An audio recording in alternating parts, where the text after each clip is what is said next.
সালামু আলাইকুম ওয়া রাহমাতুল্লাহ। বিডি মেজারমেন্টের আপনার প্রশ্ন আমাদের উত্তরের একটি নতুন পর্বে আপনাদেরকে স্বাগত। আজকে আমার সামনে প্রথম যে প্রশ্নটা আছে, এই প্রশ্নটা করেছেন সালাউদ্দিন আইয়ুবী সাহেব, মোমেনশাহী বালুকা মাস্টার বাড়ি। প্রশ্ন যে কত বর্গ লিঙ্কে 100%? 1000 বর্গ লিঙ্কে 100%। এবং আপনি আরও জানতে চেয়েছেন লিঙ্ক থেকে ফুটে কিভাবে নেব, আবার ফুট থেকে কিভাবে লিঙ্কে আনবো। লিঙ্কের যখন আপনি ফুট বানাতে চান, সহজে মনে রাখবেন 65 দ্বারা গুণ করবেন। আপনার যত লিঙ্ক হোক, এই লিঙ্কগুলাকে আপনি 65 দ্বারা গুণ করলে সে ফুট হয়ে যাবে। আর ফুটেরও যদি আপনি লিঙ্কে আনতে চান, সেই ক্ষেত্রে 65 দ্বারা ভাগ করবেন। এছাড়াও আমরা আপনাদেরকে আরও বিস্তারিত দেখিয়েছি, যেটার অত্যন্ত সহজ পদ্ধতি হইল আপনি ইচ্ছা করলে ইঞ্চিতে নিয়ে নিয়ে করতে পারবেন, যেটার আমাদের বিস্তারিত একটা টিউটোরিয়াল দেওয়া আছে। আমি এই ভিডিও ডিসক্রিপশন বক্সে ওই টিউটোরিয়ালটার লিঙ্ক দিয়ে রাখবো, আপনি ইচ্ছা করলে ওখানেও দেখতে রাখবেন। তাহলে যে কোনো আপনি লিঙ্ক থেকে ফুটে, হাতে থেকে গজে, গজে মিটারে, মিটার থেকে লিঙ্কে, ইঞ্চিতে, যে কোনো কিছুতে আপনি খুব সহজে এরকম ট্রান্সফার করতে পারবেন। আশা করি বিষয়টা বুঝতে পারছেন। কোনো অংশ না বুঝলে আমাদেরকে আবারও জিজ্ঞাসা করলে আমরা জবাব দেওয়ার চেষ্টা করবো ইনশাল্লাহ। পরবর্তী প্রশ্নটা যিনি করেছেন মোহাম্মদ ফরিদ সাহেব, জানতে চেয়েছেন যে আমার CSRS-SA এই ৩টি খতিয়ানে আমার দাদার নামে জায়গা আছে, বর্তমানে আমাদের নামে রেকর্ড নাই। এখন এটা নিয়ে কি করণীয়, এটা একটু বুঝিয়ে দিবেন স্যার।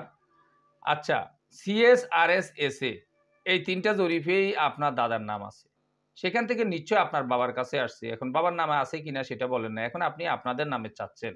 এক্ষেত্রে আপনাদের নামে চাওয়ার জন্য যেটা আপনার দরকার সেটা হলো এই দাদার নামের পর্চাগুলো আপনারা নেবেন, এবং আপনি যে এই দাদার নাতি হিসাবে ওয়ারিশ, এইভাবে আপনার লেভেলের কত ওয়ারিশ আছে, আপনারা চেয়ারম্যান থেকে, মেম্বার থেকে যে ওয়ারিশ সনদগুলা নেয়, এই ওয়ারিশ সনদগুলা নিয়ে আপনি চেষ্টা করবেন আপনার অংশ যতটুকু আপনি পাবেন ওই অংশটুকু আপনি পূর্ণাঙ্গ খারিজ করে ফেলতে। তাহলে আপনি সমস্ত ঝামেলা থেকে মুক্ত হয়ে যাবেন, আপনার অংশটা আপনি সম্পূর্ণ পৃথক হয়ে যাবে। আপনি এতে করে এই জমি বেচা বিক্রি করেন, ভবিষ্যতে খাজনা দেন, আর কাউকে ডাকাডাকি করতে হবে না, সবকিছু একা একই নিয়ন্ত্রণ করতে পারবেন। এই জন্য আপনি আপনার খারিজটা করে ফেলার চেষ্টা করবেন। পরবর্তী প্রশ্নটা যিনি করেছেন মির্জা ইমন সাহেব, জানতে চেয়েছেন দলিল অনুযায়ী একটা দাগে মোট সম্পত্তির পরিমাণ 70%, কিন্তু আরএস দাগে ওই জমিটি পরিমাপ 72.5%, বাকি 2.5% দখল কে পাবে, এটা কিভাবে ব্যবস্থা নেব? বাকি 2.5% আশেপাশে যদি কারো কম থাকে, সেই ক্ষেত্রে সে ওই 2.5% নেবে। আমার দলিলে যতটুকু আছে আমি নকশা অনুযায়ী ততটুকু নিয়ে, ততটুকু সীমানা দিয়ে আমারটায় আমি সন্তুষ্ট থাকব। বাকি 2.5% যখনই কারো কম পড়বে অথবা অন্যান্য সম্পত্তি আশেপাশেরগুলা মাপতে, মাপতে যদি শর্ট পড়ে, ওরা দখলে নিবে। ওইটা নিয়ে আমার টেনশন চিন্তা করা দরকার নাই। 2.5% বেশি আছে থাকুক, একদিকে রেখে দেব। আমি আমার 70টা নিয়েই সন্তুষ্ট থাকব। পরবর্তী প্রশ্নটা যিনি করেছেন সোহেল মিয়া সাহেব, জানতে চেয়েছেন সাধারণ জ্ঞানের প্রশ্নের উত্তর দেন যে কত হাত বাই কত হাত 100%? 100% সাধারণত 14 হাত বাই 14 হাত। উত্তরে, দক্ষিণে, পূর্বে, পশ্চিমে প্রায় 14 হাত বাই 14 হাত, এটা এরকম জমিকে 100% বলে। আপনি আরো জানতে চেয়েছেন কত শতাংশে 1 হেক্টর? 247 শতাংশে 1 হেক্টর। 1 হেক্টর জমির পরিমাণ হলো 247 শতাংশ। পরবর্তী প্রশ্নটা যিনি করেছেন রাকিব মিয়া সাহেব, জানতে চেয়েছেন যে আশা করি আল্লাহর রহমতে ভালো আছেন। আমি রাকিবুল ইসলাম ময়মনসিংহ থেকে বলছি। স্যার, আমার জানার বিষয় হলো আমার দাদার নামে রেকর্ড হয়েছে, পরে দাদা সবাইকে, কাকা, ফুফু, বাবা সবাইকে হেবা দলিল করে সমানভাবে দিয়েছে। এখন আমার এক কাকা দাবি করতেছে যে আমার বাবার কিছু অংশ উনি পাবে, উনার কাছে দলিল আছে, আর সেই দলিলটা দাদার নামে জমি রেকর্ড এর পূর্বের। স্যার, এখন জানার বিষয় হলো দাদার জমি রেকর্ড হওয়ার পূর্বে দলিল দ্বারা কাকা যদি জমি দাবি করে তাহলে কি উনি জমি পাবে? বিশেষ দ্রষ্টব্য, কাকা, বাবা, ফুফু সবাইকে দাদা সমানভাবে জমি দিয়ে গেছেন। আচ্ছা, এখন আপনার দাদার নামে যখন রেকর্ড হয়েছে তার আগেরও দেখা গেছে যে দলিল, এতে করে তো দেখা গেছে যে আপনাকে দেখতে হবে ওই দলিলটার দাতাকে। যার নামে রেকর্ড নাই সে যদি ওই দলিলের দাতা হয়, নিশ্চয়ই এই দলিল এখানে টিকবে না। আর আপনার দাদা যদি আপনার বাবা, কাকা, ফুফু সবাইকে সমানভাবে একটা হেবা দলিলের মাধ্যমে দিয়ে যায়, তাহলে উনি যে হেবা দলিলটা দিছে এটাই তো কার্যকারী হবে এবং এইটা অনুযায়ী সম্পদটা পাবে। এখন আপনার কাকা যে আপনার বাবার কাছ থেকে কিছু বেশি অংশ পাবে যে দলিলের ভিত্তিতে কইতেছে, যদি ওই দলিলটা আপনাদেরকে আগে দেখতে হবে। ওই দলিলটার নম্বর নিয়ে রেজিস্ট্রি অফিসে গিয়ে তল্লাশি দিয়ে দেখবেন এটা দাতা গ্রহীতা থেকে শুরু করি কোন সনে যে উনি যে দলিল বলে এটা ওটার সাথে বাস্তবতা আছে কিনা, যে আসলে কি আপনাদের অংশে কমবে কিনা। যদি আপনাদের অংশে কমে, যদি আগের ওইটা লিগ্যালি হয় তাহলে কমবে। আর না হলে তো পরবর্তীতে দেখা গেছে যে যেহেতু প্রত্যেকের সম্পদটা একই দলিলের ভিত্তিতে হেবা করে দিছে, এক্ষেত্রে আমার এখানে বুঝে ধরে আরকি আপনাদের অংশ কম হওয়ার কোনো যুক্তি নাই। অন্যরা যেভাবে সমান পাইতেছে আপনারাও ওইভাবে সমান পাইবেন। তারপরে এখানে সংক্ষিপ্ত প্রশ্ন, বিস্তারিত যদি আরো কিছু জানতে চান আমাদের মোবাইল নাম্বার আছে, ওখানেও বলবেন। আমরা আপনারে আরো বিস্তারিত কিছু প্রশ্ন জিজ্ঞাসা করলাম। এক্ষেত্রে হয়তো সমাধানগুলো দেওয়া, কিছু জবাব দেওয়া আরো সহজ হবে। আশা করি বিষয়টা বুঝতে পারছেন। পরবর্তী প্রশ্নটা যিনি করেছেন, উনার নাম এনামুল হক। জানতে চেয়েছেন, আমি জানতে চাই আমার দাদারা ২ ভাই আমাদের বাড়ির পূর্বের সাইডে ১৩% একটি পুকুর, পশ্চিম সাইডে ১৭% একটি পুকুর। ১৩% পুকুরটা আমার বাবার নামে আর রেকর্ড, আর ১৭% পুকুরটা আমার চাচার নামে রেকর্ড। ১৩ থেকে ১৭ জায়গাটা বেশি। জায়গাটা ১৩ থেকে ১৭ জায়গা কম। আ জায়গাটা বাড়ি দিয়া আমার বাবার নামে বাড়িতে বেশি রেকর্ড হইয়াছে। এই বেশি জায়গাটা আমার আ চাচা চাইতেছে, চাচা দি দিতেছে না। এখন আমাদের করণীয় কি? সারমর্ম এইটাই, যদিও এই বাংলা প্রশ্ন একটু আ স আ সমস্যাগত, জিনিসগুলো বুঝে উঠতে হবে। সারমর্ম বুঝছি এটা, যেহেতু আপনাদের বাড়ির এক পাশে ১৩% একটা পুকুর, আরেক পাশে ১৭% একটা পুকুর। আপনাদের নামে দেখা গেছে যে ১৩% পুকুর রেকর্ড, আপনার চাচার নামে ১৭% পুকুর রেকর্ড। এই কারণে ১৩ থেকে ১৭ যেহেতু কম, ১৭ থেকে ১৩ কম, আপনারা বাড়িতে বেশি অংশ পাইছেন। এইজন্য কিন্তু চাচা তো এখন বাড়িতে আপনাদেরকে বেশি অংশ দিতে চায় না। আসলে এগুলি মৌলিক নিয়ম হইলেও আপনারা দেখা গেছে যে জিনিসটা সমতা বজায় করে আগে কাজ করা দরকার ছিল। মনে করেন যে একটা লোক পুকুরে যা পাবে বাড়িতেও যাতে তা পায়। জায়গার দাগে যদি বেশ কম থাকে, সেই ক্ষেত্রে হয়তো দেখা গেছে যে একটা লেবেল করে নিতে হবে যে এখানে এই দাগে এতটুকু নিছে, এত অংশ নিছে। কারণ উনি বাড়ির জায়গার বিনিময়ে পুকুরের জায়গা উনি দিতে চাইবে না। তারপরেও আপনারা সামাজিকভাবে বসে এই জিনিসগুলোকে সমাধান করে নেওয়া দরকার। যদি উনি সমপর্যায়ে সবকিছুতে সমানভাবে চায়, আপনাদের ছাড়তে অসুবিধা কি? পুকুরে উনি ১৩ নিলে আপনারাও ১৩ নিবেন, উনি ১২ নিলে আপনারাও ১২ নিবেন, উনি ১৭ নিলে আপনারাও ১৭ নিবেন। বাড়িতে যে অংশটা যেভাবে আছে এটা সমানভাবে আবার এভাবে বন্টন করে নিবেন। আসলে ভাইয়ে, ভাইয়ে সম্পত্তিটা তো এভাবেই বন্টন হওয়া দরকার। কেউ এক অংশ বেশি আছে বিদায় নিয়ে গেছে বাড়িতে, আবার কম পাইছে। আবার আরেকজনের বাড়িতে বেশি পাইছে, অন্যদিকে কম পাইছে। এগুলি একটু জটিলতা হয়ে যায়। এইজন্য এগুলি সম্ভবপর সামাজিকভাবে একটু সমাধান করে নিবেন বৈঠকের মাধ্যমে কথাবার্তা বলে, তাহলে আমাদের দেখা গেছে যে সমস্যাটা শেষ হয়ে যাবে। আশা করি বিষয়টা বুঝতে পারছেন। পরবর্তী প্রশ্নটা যিনি করেছেন যে, আমার প্রশ্ন, আ আমার ক্রয় করা জমি ১০.৫, কিন্তু রেজিস্ট্রেশনের সময় ১০ করতে হয়েছে।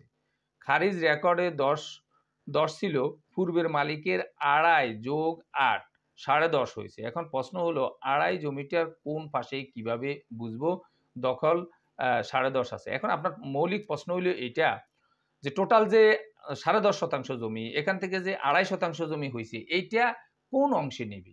আসলে কোন অংশে নিবে এটা পর্চাতে উল্লেখ থাকে না। পর্চাতে উল্লেখ হবে তখন যদি আপনি এটাকে আলাদাভাবে খতিয়ান, আলাদাভাবে আপনি খারেজ করে নেন। আর যদি এটা না করেন তাহলে এই দাগের যেকোনো অংশ থেকে নিতে পারবে। তো এই যেকোনো অংশ থেকে নেওয়ার জন্য আপোষ বন্টননামা দলিল লাগে, ওর ভিত্তিতে হয়। এখন আর যদি দলিলকৃত সম্পত্তি হয়, তাহলে দলিলে যদি আগে থেকে বলা থাকে যে আমি উত্তরে, দক্ষিণে, পূর্ব, পশ্চিমে এই অংশ থেকে এই অংশটা ২.৫%টা এইভাবে নিব, তাহলে ওইভাবে কার্যকারী হবে। এখন এগুলি এই দলিল দেখে সিদ্ধান্তটা হবে যে আসলে কোন অংশ থেকে নিবে। আর যেটা মৌলিক একটা নিয়ম নীতি এটা আছে, যদি উত্তর পাশে আপনার জমি থাকে, আপনার জমির সাথে মিশাইয়া আপনার এই ২.৫ দিতে হবে। আর যদি পূর্ব পাশে আপনার জমি থাকে, আপনার জমির সাথে মিশাইয়া আপনাকে এই ২.৫ দিতে হবে। তাহলে নিরাপদ, তাহলে সুবিধা। কারণ আপনার জমি এক পাশে ২% আরেক পাশে ৬% এগুলি একটু ঝামেলাও হয়ে যায়। এইজন্য এভাবে আপনারা আ বিষয়টা নেওয়ার চেষ্টা করবেন। পরবর্তী প্রশ্নটা যিনি করেছেন, যা রুহুল আমিন সাহেব, থানা কেন্দুয়া, জেলা নেত্রকোনা। যে আমার প্রশ্ন হলো, কোন ব্যক্তি যদি স্কুল সার্টিফিকেট না থাকলে, লেখাপড়া কম থাকলে, সেই ব্যক্তি সার্ভেয়ার বিষয়ে বিষয়ে ধারণা থাকলে সে সার্ভেয়ারের প্রশিক্ষণ দিতে পারবে?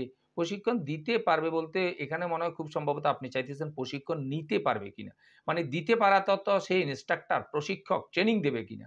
আর নিতে পারা হলো সে প্রশিক্ষণ গ্রহণ করবে কিনা। এখানে খুব সম্ভবত আপনি নিতে পারবে এরকমই হয়তো জানতে চেয়েছিলেন।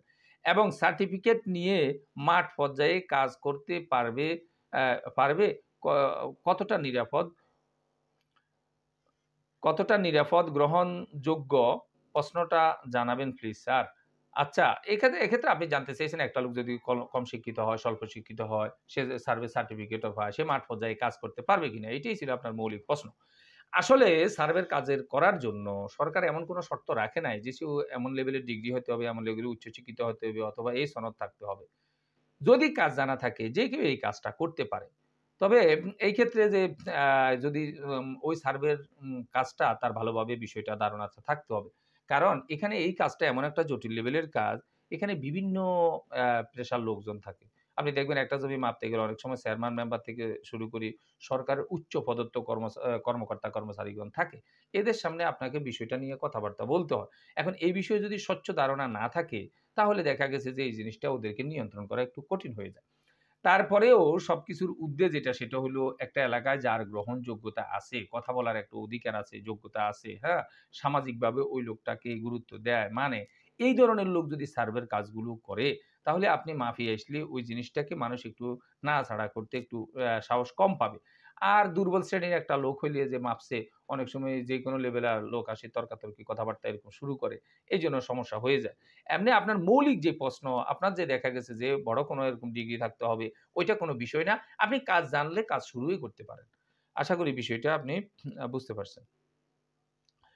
পরবর্তী প্রশ্নটা যিনি করেছেন, জানতে চেয়েছেন যে স্যার প্রতিটি জমির জন্য কি আলাদা, আলাদা খতিয়ান হয়?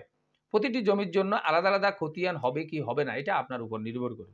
আপনার যতটা জমি আছে, আপনি যদি চান ওই মৌজার প্রত্যেকটাকে আমি আলাদা, আলাদা, আলাদা, আলাদা খতিয়ানে করব, তখন এটা আলাদা খতিয়ান হয়ে যাবে। আর যদি মনে করেছেন আমার ২ টা ৩ টা ৪ টা ৫ টা ৭ টা ১০ টা দাগ আছে, এগুলিকে আমি একটা খতিয়ানের ভিতর রাখবো। সেই ক্ষেত্রে উনারা একটা খতিয়ানে করে দিবে।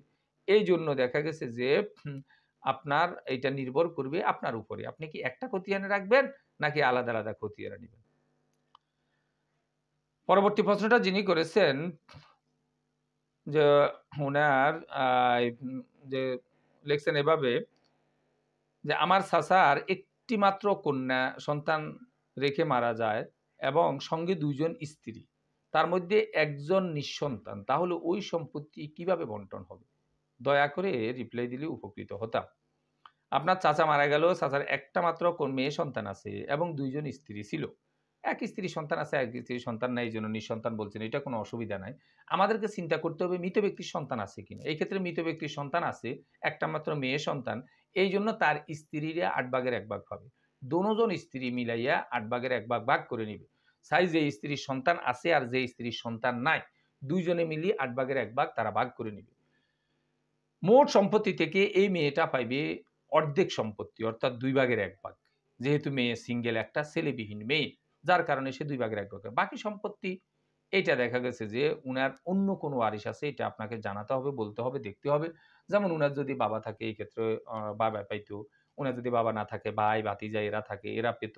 ভাই, ভাতিজা না থাকলে চাচা, জ্যাঠা, চাচাতো ভাই, জ্যাঠাতো ভাই এই লেভেলের কোনো লোকজন এরকম অবশিষ্ট সম্পত্তিটা পাবে। আশা করি বিষয়টা বুঝতে পারছেন। কোন অংশ না বুঝলে আমাদেরকে আবারও জিজ্ঞাসা করলে আমরা জবাব দেওয়ার চেষ্টা করব ইনশাআল্লাহ। ভিডিওটি ভালো লাগলে লাইক, কমেন্ট এবং শেয়ার করবেন। আমাদের ধারাবাহিক ভিডিওগুলো পাওয়ার জন্য চ্যানেলটাকে সাবস্ক্রাইব করবেন। এই আশাবাদ ব্যক্ত রেখে আমাদের আজকের প্রশ্ন উত্তর পর্বটা এখানে শেষ করছি। আল্লাহ হাফেজ।